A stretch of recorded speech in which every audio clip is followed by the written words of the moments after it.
Sir, മത്സ്യബന്ധന വകുപ്പിന് 133.43 കോടി രൂപയും ഹാർബർ എഞ്ചിനീയറിംഗ് വകുപ്പിന് 34 കോടി രൂപയും Kerala university of fisheries and ocean സ്റ്റഡീസിന് 33.5 കോടി രൂപയുൾപ്പെടെ 200.93 കോടി രൂപ വകയിരുത്തുന്നു. ഇതിനു പുറമെ മത്സ്യബന്ധന വകുപ്പിന്റെ വിവിധ പ്രവർത്തനങ്ങൾക്കായി 50 കോടി രൂപ അധികമായി വകയിരുത്തുന്നു. മത്സ്യത്തൊഴിലാളികൾക്ക് നൽകി വരുന്ന മണ്ണെണ്ണ സബ്സിഡി 75 രൂപയാക്കി വർദ്ധിപ്പിക്കുന്നു. കടലിന്റെ അവകാശം കടലിന്റെ മക്കൾക്ക് ഉറപ്പുവരുത്തുന്ന നടപടികൾ സ്വീകരിക്കും. പിന്നോക്കാവസ്ഥയിലുള്ള ഇവരെ ഉയർത്തിക്കൊണ്ടുവരാനുള്ള നടപടികൾ സ്വീകരിക്കും. മത്സ്യത്തൊഴിലാളികൾക്കായി പ്രത്യേക ഭവന പദ്ധതി നടപ്പാക്കും. തൊഴിലവസരങ്ങൾ സൃഷ്ടിക്കാൻ സമൂഹത്തിന് മറ്റ് തൊഴിൽ മാർഗങ്ങൾ കണ്ടെത്താനുള്ള പരിശീലന പരിപാടികൾ ആരംഭിക്കും. സ്ത്രീകൾക്ക് സ്വയം തൊഴിലിനായി സെൽഫ് ഹെൽപ്പ് ഗ്രൂപ്പുകൾ ഉണ്ടാക്കാൻ ആവശ്യമായ സഹായം നൽകും. പട്ടയം ലഭിച്ചിട്ടില്ലാത്ത എല്ലാ തീരദേശ നിവാസികൾക്കും പട്ടയം ലഭ്യമാക്കും. മത്സ്യബന്ധനത്തിന് പോകാൻ സർക്കാർ മുന്നറിയിപ്പ് പ്രകാരം മത്സ്യബന്ധനത്തിന് പോകാൻ സാധിക്കാത്ത ദിവസങ്ങളിൽ മത്സ്യത്തൊഴിലാളികൾക്ക് വേതന സഹായം ലഭ്യമാക്കും. ഹൈടെക് ഫിഷ് നഴ്സറികൾക്കും അലങ്കാര മത്സ്യകൃഷിക്കുമായി സർക്കാർ പ്രോത്സാഹനം നൽകും. പ്രദേശത്തെ സംരക്ഷിക്കുന്നതിനുള്ള കടൽ ഭിത്തി, ബ്രേക്ക് വാട്ടർ ത്തിന് പോകാൻ സാധിക്കാത്ത ദിവസങ്ങളിൽ മത്സ്യത്തൊഴിലാളികൾക്ക് വേതന സഹായം ലഭ്യമാക്കും. ഹൈടെക് ഫിഷ് നഴ്സറികൾക്കും അലങ്കാര മത്സ്യകൃഷിക്കുമായി സർക്കാർ പ്രോത്സാഹനം നൽകും. പ്രദേശത്തെ സംരക്ഷിക്കുന്നതിനുള്ള കടൽ ഭിത്തി, ബ്രേക്ക് വാട്ടർ, ബീച്ച് നറീഷ്മെന്റ് അടക്കമുള്ള ശാസ്ത്രീയ നടപടികൾ സ്വീകരിക്കും. മുതലപ്പൊഴി ഹാർബറിന്റെ അശാസ്ത്രീയ നിർമ്മാണത്തിലെ അപാകതകൾ പരിഹരിക്കാൻ നടപടി സ്വീകരിക്കും. സർ, വന്യജീവി വകുപ്പ് വന്യജീവി സംരക്ഷണ പ്രവർത്തനങ്ങൾക്കായി 243.80 കോടി രൂപ വകയിരുത്തുന്നു. സംസ്ഥാനത്ത് മലയോര കർഷകരും മറ്റ് ജനങ്ങളും വന്യജീവി ആക്രമണങ്ങളുടെ ഭീഷണിയിലാണ്.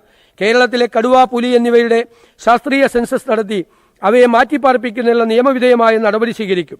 മനുഷ്യ വന്യജീവി സംഘർഷം ലഘൂകരിക്കുന്നതിനായി ആധുനിക സാങ്കേതിക വിദ്യയുടെ സാധ്യതകൾ പ്രയോജനപ്പെടുത്തും.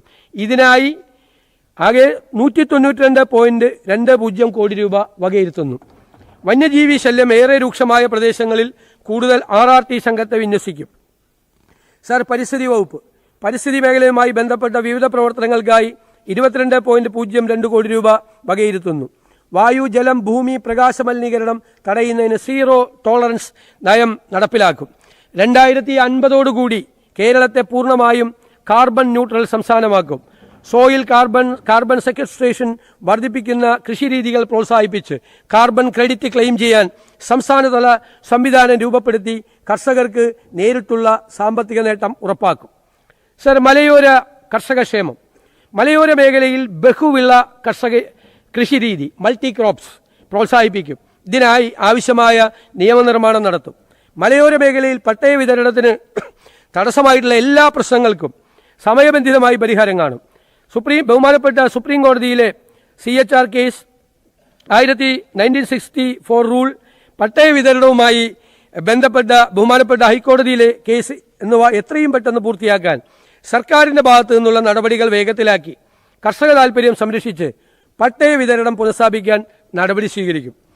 ഏലം പട്ടയഭൂമിയിൽ നിർമ്മാണ പ്രവർത്തനങ്ങൾക്ക് അനുമതി നൽകാൻ പാടില്ലെന്ന സർക്കാർ ഉത്തരവ് നിയമവിധേയമായി പുനഃപരിശോധിക്കും. പട്ടയഭൂമിയിൽ നിലവിലുള്ള നിർമ്മാണങ്ങൾ ഉപാധിരഹിതമായി ക്രമവൽക്കരിച്ചു നൽകും.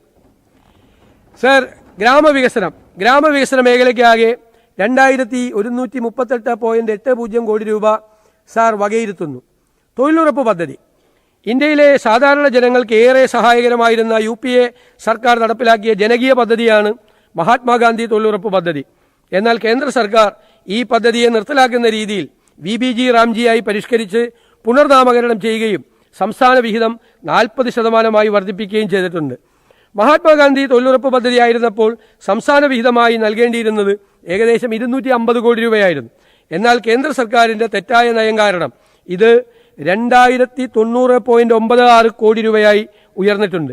ഈ ജനകീയ പദ്ധതി തുടർന്നും നടപ്പിലാക്കുന്നതിന് ആദ്യഘട്ടം എന്ന നിലയിൽ 1422.60 കോടി രൂപ സംസ്ഥാന വിഹിതമായി വകയിരുത്തുന്നു. സർ, ഗ്രാമസഭയിൽ നേരിട്ട് പങ്കെടുക്കാൻ സാധിക്കാത്ത ഗ്രാമസഭാംഗങ്ങൾക്ക് ഓൺലൈനിലായി പങ്കെടുക്കുന്നതിനുള്ള സൗകര്യം ഏർപ്പെടുത്തും. സാർ, ഇതിനാവശ്യമായ നടപടികൾ സ്വീകരിക്കും. വിലങ്ങാട് പാക്കേജ് 2024 ഉരുൾപൊട്ടലിൽ കോഴിക്കോട് ജില്ലയിലെ നാദാപുരം നിയോജകമണ്ഡലത്തിലെ വിലങ്ങാട് വില്ലേജിൽ നിരവധി വീടുകൾ, കച്ചവട സ്ഥാപനങ്ങൾ, കൃഷി തുടങ്ങിയവയ്ക്ക് വൻ നാശനഷ്ടമുണ്ടായി. അടിസ്ഥാന സൗകര്യ പുനർനിർമ്മാണം, ദുരിതബാധിതരുടെ പുനരധിവാസം, കാർഷിക മേഖലയുടെ പുനരുജ്ജീവനം, പ്രകൃതി ദുരന്തങ്ങളെ അതിജീവിക്കാൻ ശേഷിയുള്ള മാതൃക സൃഷ്ടിക്കൽ എന്നീ ലക്ഷ്യത്തോടെ വിലങ്ങാട് വില്ലേജിന്റെ സമഗ്രവും സുസ്ഥിരവുമായ പുനർനിർമ്മിതിക്ക് വിലങ്ങാട് പാക്കേജ് പ്രഖ്യാപിക്കുന്നു. ഇതിനായി 5 കോടി രൂപ വകയിരുത്തുന്നു. സംസ്ഥാനത്തെ വയനാട്, കാസർഗോഡ്, ഇടുക്കി എന്നീ പിന്നോക്ക ജില്ലകൾക്കായുള്ള പ്രത്യേക പാക്കേജ് അത് സമഗ്രമായി പുനഃസംഘടിപ്പിക്കും.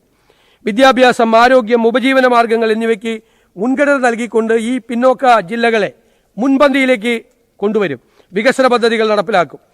മനുഷ്യ വന്യജീവി സംഘർഷങ്ങൾ ലഘൂകരിക്കുന്നതിനുള്ള നടപടികളും അവിടെ കൈക്കൊള്ളും. സർ, എൻഡോസൾഫാൻ ബാധിതർക്കുള്ള ധനസഹായം. എൻഡോസൾഫാൻ ബാധിതർക്ക് അർഹമായ എല്ലാ ആനുകൂല്യങ്ങളും ലഭ്യമാക്കും. ദുരിതബാധിതരായ കുടുംബങ്ങളെ സർക്കാർ ഏറ്റെടുക്കാൻ നടപടി സ്വീകരിക്കും.